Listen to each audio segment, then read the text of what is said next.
성도 여러분, 밤새 안녕히 주무셨습니까? 오늘도 수요일 새벽입니다. 수요 저녁 예배도 많은 참석 부탁드립니다. 305장, 예전자서 405장, 나 같은 죄인 살리신 Amazing Grace 찬양드리며 하나 앞에 예배자로 나가겠습니다. 305장, 예전자서 405장입니다.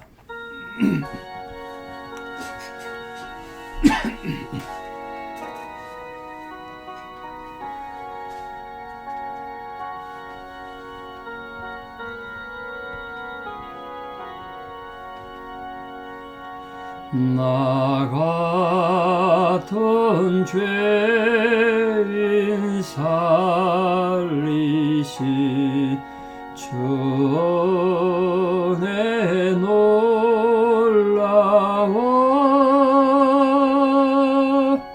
잃었던 생명 찾았고 광명을 얻었네. 건죄악에서 건지신 주 은혜 고마워. 나 처음 믿은 것이간 귀하고 귀하다. 이제껏 내가 산 것도 주님의 은혜라. 또 나를 장차 본향에 인도해 주시리.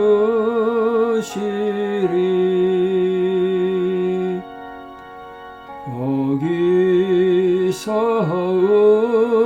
우리 영원히 주님의 은혜로 해처럼 밝게 살면서 주 찬양하리라.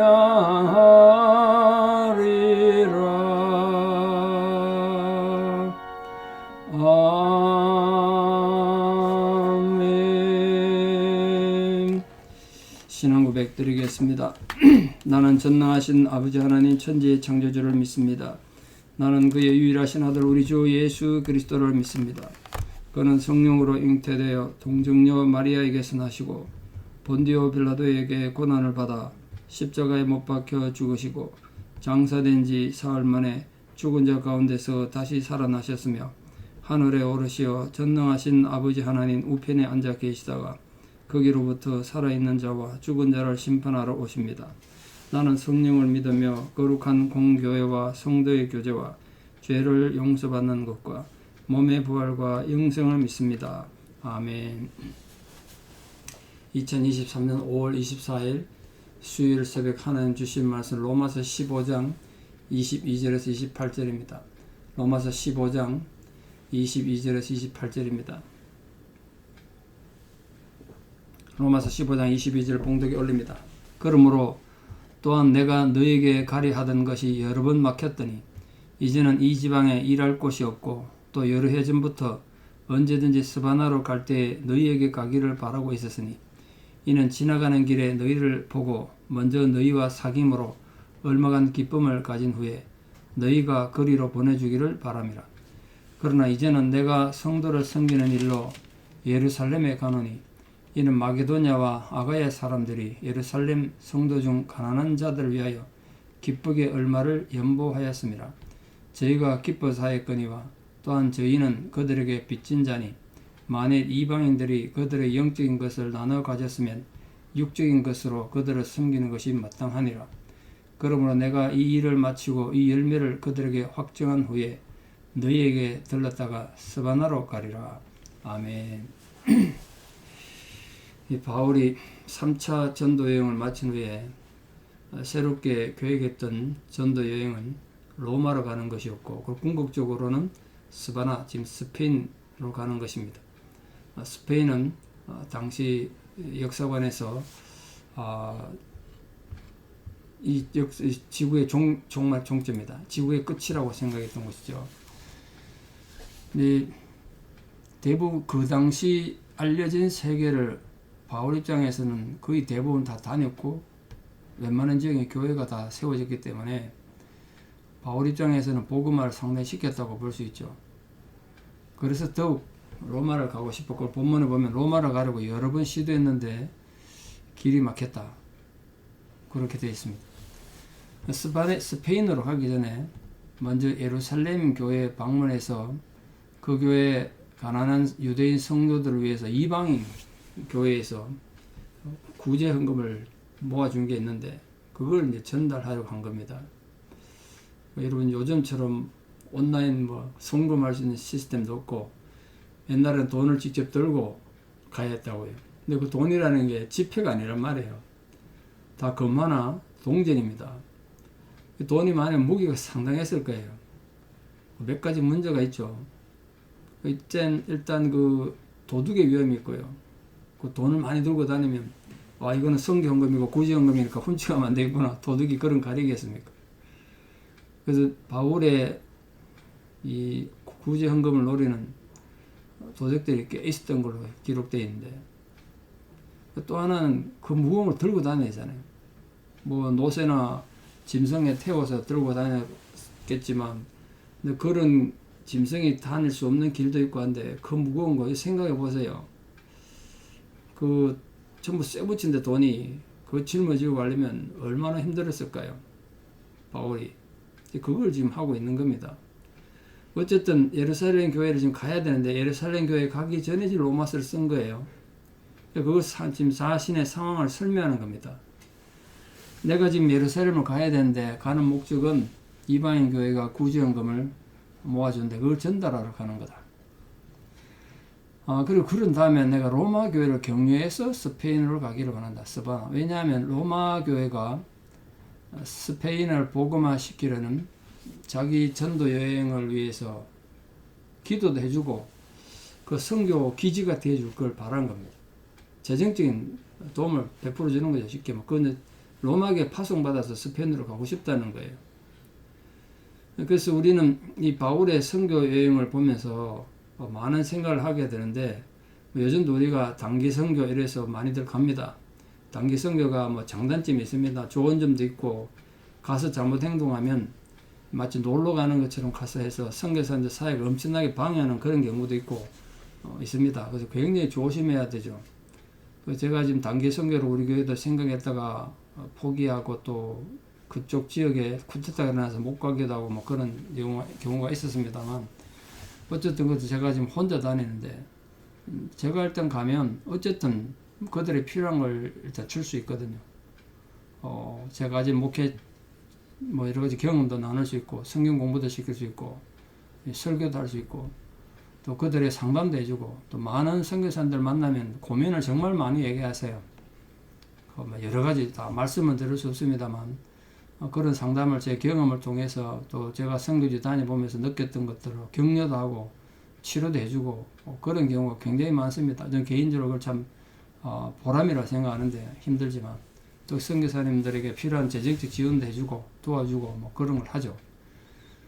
지금 그걸 바울이 하는데 혼자 못하니까, 바울이 무슨 재산이 있는 것도 아니고 혼자 못하죠. 바울은 몸으로 수고하고, 성도들이 스페인 선교하는 걸 좀 도와주면 좋겠다는 거예요. 그거는 선교사인 바울 입장에서 어떻게 보면 당당한 요구를 할 수 있죠. 로마 교회를 향해서. 그걸 지금 얘기한 거예요. 스페인 선교를 가겠다. 자, 문제는 그럼 바울은 스페인에 정말 선교를 했을까? 그게 문제죠. 실제로 스페인을 갔는가? 확실하게 기록은 없습니다. 성경에는 없어요. 단지 지금 특히 로마서에서는 로마를 지나서 스페인으로 가겠다는 계획만 설명되어 있지 않습니까? 그래서 어떤 학자들은 바울은 스페인을 가지 못했을 것이다. 그 전에 순교당했을 것이다. 그렇게 주장합니다만 저는 그건 아닌 것 같습니다. 제가 배운 성교학에 의해서 또 바울의 자료를 의하면 바울은 스페인을 갔습니다. 바울이 처음에 재판받으러 로마 갔지만 처음에는 풀려나거든요. 그래서 한 2년 동안 있으면서 풀려났기 때문에 그때 로마 교인들과 상당한 교제를 했을 거고 그 지원을 받아서 스페인을 갔습니다. 증거가 뭐냐면 굉장히 중요한 증거가 하나 있는데 제가 공부한 거에 의하면 1세기에 그러니까 바울과 거의 비슷한 시기에 살았던 로마에 있는 클레멘트라는 교부가 있습니다. 교부는 먼저 다시 말씀드리면 초대교회 목회자 같은, 왜냐하면 왜 교부라고 부르냐면 교회의 아버지인데 말 그대로 지금처럼 뭐 신학교가 있어서 정식 목사다 이렇게 하기 힘들기 때문에 교회의 영적 지도자, 그걸 교부라고 합니다. 그게 나중에 이제 목사로 이제 굳어집니다만 로마 지역 교회를 담당했던 교부가 클레멘트인데요. 이 바울보다 약간 나이가 어립니다. 그 비슷한 시기에 살았단 말이에요. 그 사람이 고린도 교인들에게 보낸 편지가 남아있어요. 자료가 남아있다고요. 그 클레멘트 편지에 의하면 이런 글이 있습니다. 바울은 온 세계의 의를 가르쳤으며 주의 의를 가르쳤고 그가 서방의 끝에 도달했을 때 통치자들 앞에서 증거했다. 이와 같이 하여 이 세상을 떠났다. 이런 편지가 있습니다. 여기 서방의 끝, 그거 어디겠습니까? 저는 그 스페인이라고 생각합니다. 우리 성경에는 없지만 성경에 왜 기록이 없느냐? 바울이 스페인을 선교하는 걸 기록할 정도 되기 전에 이미 성경 기록할 사람이 다 순교당하고 죽은 거죠. 그래서 우리가 이 바울이 이렇게 힘겹게 해서 스페인까지 갔다는 걸 간접적으로 알 수 있습니다. 성경이 아니니까 우리가 성경만큼 강력하게 주장은 못하겠지만 객관적 증거에 의해서 놀랍게도 바울은 스페인까지 갔다. 그리고 참 감동적이지 않습니까? 결국 그렇게 가고 싶어서 딴 것까지 가서 복음을 전할 때 그 바울의 감동, 그리고 이 로마의 클레멘트 그 편지에 의하면 어디에서 얘기하냐면 그 통치자들 앞에서 증거했다 그러니까 스페인 왕들 앞에서도 증거를 하고 그랬던 것 같아요. 굉장히 감동적이었을 거라 생각합니다. 그 기록이 좀 남아 있었으면 우리 기독교 역사에 참 도움될 텐데 없어서 좀 개인적으로 아쉽습니다만, 여러분 바울의 그 선교 열정은 우리가 좀 본봐야 되지 않겠습니까? 자, 앞서 말씀드렸습니다만 바울이 로마 교회를 방문하기 전에 먼저 예루살렘 교회를 방문하려는 목적이 뭐였는가? 그거는 그 당시 사실 예루살렘 교회는 전 세계에 있는 그 모든 교회의 중심 아니겠습니까? 모교회를 알 수 있죠. 예루살렘 교회에서 모든 교회가 시작됐으니까. 근데 그 예루살렘 교회가 많은 어려움에 처했습니다. 이거 어려움에 처한, 경제적으로 특히 어려움에 처한 이 예루살렘 교회 성도들을 돕기 위해서 고맙게도 그 이방인 교회들이 헌금을 했단 말이에요.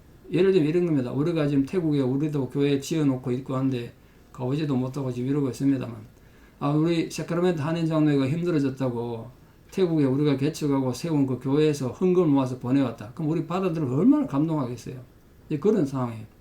예루살렘 교회는 왜 힘들어졌는가? 경제적으로 몇 가지 이유가 있는데요. 객관적 사실로는 계속된 가뭄, 이 팔레스타인 지역에 계속된 가뭄이 있었다는 것 하나하고, 또 하나는 유대교의 박해가 있었는데요. 유대인들은 이 로마인들하고 합의를 했습니다. 어떤 합의했느냐면 이미 그 당시에 로마 황제를 신으로 숭배하는 그런 것들이 점점 굳어져 갔는데, 유대인들은 이 로마 정권에 합의했어요. 어떻게 합의했냐? 우리가 신앙 고백이 유일신을 믿기 때문에, 야훼 하나님만 믿기 때문에 황제를 신으로 숭배할 수는 없다. 그러나 우리가 모든 예배 때마다, 제사 때마다 황제를 해서 기도하겠다. 황제의 만수무강과 황제의 왕국이 견고하고 날마다 확장되도록 기도하겠다. 그 대신 우리가 유대인의 세금을 내겠다. 유대인 세금을 내겠다. 로마 정부가 정해준 세금에 또 세금 내겠다고 한 거예요.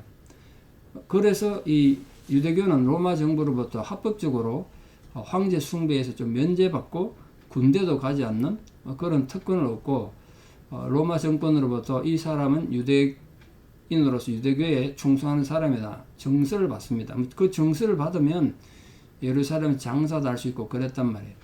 그런데 문제는 기독교인들은 유대교에서 파문당했잖아요. 그러니까 유대교에서 파문당했으니까 입장이 이상해진 겁니다.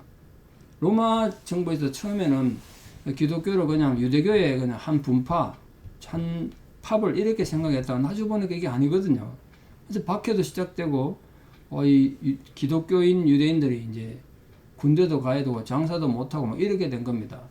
그러니까 삶이 힘들 수밖에 없지 않겠습니까? 먹고 살 방법이 없잖아요. 뭐 예루살렘은 여러분 알다시피 그 돌산으로 된 지역인데 거기 농사 지을 수 있는 것도 아니고 소를 키우고 양 키우고도 못하고 그 먹고 살 길이 막막해진 겁니다. 그렇다고 교회를 문 닫고 뭐 문 폐쇄할 수도 없고 그래서 예루살렘 교회는 굉장히 힘들어졌어요. 외부에서 도와주지 않으면 유지가 힘들었습니다. 그런 상황에 지금 예루살렘 교회를 도우려고 이 이방 교회들이 나선 겁니다. 참 얼마나 감사합니까? 그래서 바울이 이 헌금을 끝까지 예루살렘 교회의 위험을 무릅쓰고 전달하려던 목적은 이 이방인 성도들이 유대교, 이 예루살렘의 유대인 성도들 향한 사랑을 이렇게 좀 증명하고 싶었어요. 그럼 유대 성도들이, 유대 기독교인들이 굉장히 위로받지 않겠습니까? 또 특히 그들이 경제적으로 힘들었기 때문에 그렇게 돕고 싶었고 그 유대인 성도들과 이방인 성도들 간에 그런 걸 통해서 벽이 없어지지 않겠습니까? 그래서 사랑을 하나 되는 이런 공동체를 만들기 위해서 바울은 힘들지만 꼭 가고 싶었습니다. 자, 당시 아까 말씀드린 것처럼 예루살렘 교회에 많은 경제적 어려움 뭐 이런 것들 때문에 많은 교회가 이제 참여했는데 그 예루살렘 교회를 돕기 위해서 참석한 헌금에 참여한 교회들이 고린도 지역, 갈라디아, 마게도냐 등 이방인 성도들이 예루살렘 교회를 위해서 헌금을 많이 구제헌금을 했습니다. 오늘 본절에 보면 마게도냐와 아가야 사람들은 언급되어 있는데 아마 이 바울이 이 로마서 쓸 때가 아가야에 있었거든요. 아가야 수도가 고린도라 그랬잖아요. 지금 고린도에 있으니까 아가야 지역에 있는 거죠. 그 최근에 또 마케도니아 지역을 지나왔기 때문에 아가야와 마게도냐 이렇게 말했을 겁니다. 이 아가야는 이탈리아 동쪽 마케도니아 남쪽에 있는 고린도 지역입니다. 고린도가 아가야 수도라 그랬습니다. 그러니까 이런 상황을 볼 때 개교회주의 상황에 있는 요즘 교회는 우리가 좀 생각할 것이 많죠. 너무 교회들이 개교회주의죠. 남들이 힘들고 어려우면 그런 걸 잘 안 하죠. 제가 우리 색깔을 단연장에 처음 와가지고 거의 매년 성탄절 헌금은 이웃을 돕는 또 어려움 가운데 있는 교인들 돕고 구제헌금으로 많이 썼습니다. 헌금 적지 않은 헌금이지만 성탄절 헌금만 의미 있게 쓰자. 그래서 우리가 당에서 100% 그냥 다른 교회 돕는 데나 구제헌금 이렇게 썼습니다. 요즘은 그걸 지금 못하고 있어서 좀 안타깝긴 한데 그런 귀한 일만 했죠. 뭐 그 사람들 나중에 우리한테 못된 짓을 하고 이런 경우 있어도 우리 어쨌든 돕자. 그래서 도왔습니다. 교단에 관계없이 그래서 기껏 도왔더니 그 교회가 지금 문 닫고 없어진 교회도 있습니다만 건축원도 도와주고 그렇게 했는데 자, 이 바울은 예루살렘 교회에 가난한 성도들을 위해서 이방인 성도들이 낸 이 구제 헌금을 무엇에 비유하고 있는가? 이 굉장히 중요한데요. 바울은 이 헌금을 그냥 헌금으로 보지 않고 빚 갚는 거로 봤습니다. 왜 이 빚 갚는 걸로 표현했을까요? 왜냐하면 이방인 성도들은 예수 그리스도에 대해서 구원을 받았는데 결국은 그 예수님이 어느 민족입니까? 유대인이에요. 그리고 그들에게 누가 복음을 전해줬습니까? 결국 유대인들이었다고요. 그 예수님도 유대인이고 자신들의 복음을 전해준 제자들도 유대인이고 복음의 빚진 자들이다.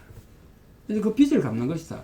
뭐 꼭 빚쟁이라 빚 갚아라 그런 개념보다 사랑의 의미겠죠. 또한 두 번째는 이 헌금이 열매에 비했습니다. 열매.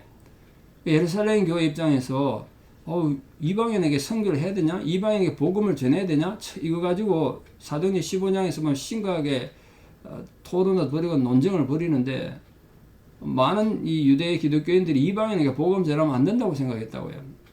그런데 이방인에게 복음을 전했더니 우리가 이렇게 힘들고 어려울 때 이방인 교회가 우리한테 이렇게 도와주는구나. 그때 복음의 씨를 퍼뜨린 결과 이렇게 우리가 도움을 받는구나. 그 열매지 열매. 영적 열매. 거기에 대한 감동이 있지 않겠습니까?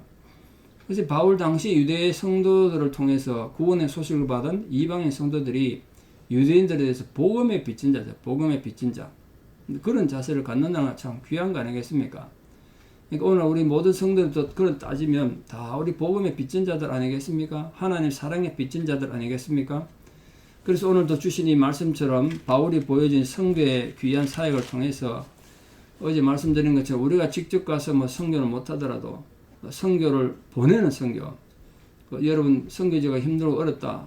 그랬을 때 우리가 좀 도움을 주고 기도하고 마음으로 합하여서 하나님 나라를 이루어가는 그런 아름다운 성도들 되시고 이 하나님 나라 확장을 위해서 언제 어디서든지 여러분에게 그렇게 기도의 요청이 오고 도움이 요청 왔을 때 기꺼이 우리를 함께 마음을 합함으로써 하나님의 성교에 함께하는 그런 귀한 성도님들 되고 우리 교회가 되기를 진심으로 축원합니다. 기도드리겠습니다.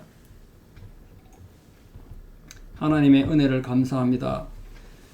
이제 다시 우리가 복음의 빚진 자인 것을 깨닫습니다. 하나님께서 우리를 거룩한 하나님 백성으로 부르셨는데 누군가의 희생과 헌신으로 인해 나에게 복음이 전해졌고 이 시간 내가 하나님 앞에 예배자로 세워진 것은 정말 하나님의 크신 은혜와 섭리였음을 고백합니다. 우리가 다 복음의 빚진 자 되었으므로 이 세상을 향하여 하나님의 나라와 하나님의 사랑과 복음을 전하는 아름다운 도구로 쓰임받기 원합니다. 우리가 예수를 믿어 구원을 얻었는데 이 예수 믿는 것이 나 자신을 위한 그저 이기적인 도구가 되지 않도록 우리 또한 하나님 나라의 복음을 전하는 아름다운 도구로 쓰임받다 가는 저희들 되게 도와주시옵소서. 때를 얻든지 못 얻든지 땅끝까지 이르러 복음을 전하라는 주님의 지시와 가르침을 잘 순종하여서 우리 형편대로 우리 주어진 상황 가운데서라도 우리가 마음으로 기도하고 물질로 돕고 또 그들과 합력하여 하나님 나라를 함께 이루어가는 감동이 지금도 우리에게 있을 줄 믿습니다. 우리 교회뿐만 아니라 지역사회와 믿지 않는 우리 가족들과 이웃들과 저 먼 나라에서 고생하는 모든 성교사님들의 수고에 우리가 함께 기도하고 마음을 합하여 함께 하나님 나라를 이루어가는 감동이 있게 하여 주시옵소서. 이제는 우리 주 예수 그리스도의 은혜와 하나님 아버지의 만극하신 사랑과 성령님의 위로 교통 역사하심이 진실로 주를 사랑함으로 주의 감동으로 세상의 사랑에 빚진 것을 갚기를 결단하고 소망하는 사랑하는 성도님들의 신앙의 고백 위에 또 우리 사랑하는 모든 성교사님들의 사역 위에 특별히 우리 사랑하는 자녀들 삶 위에 이제부터 영원토록 함께 하시옵기를 간절히 축원하옵나이다. 아멘. 여러분 오늘 하루도 믿음으로 승리하시고 내일 뵙겠습니다. 수요 예배도 많은 참석 바랍니다. 감사합니다.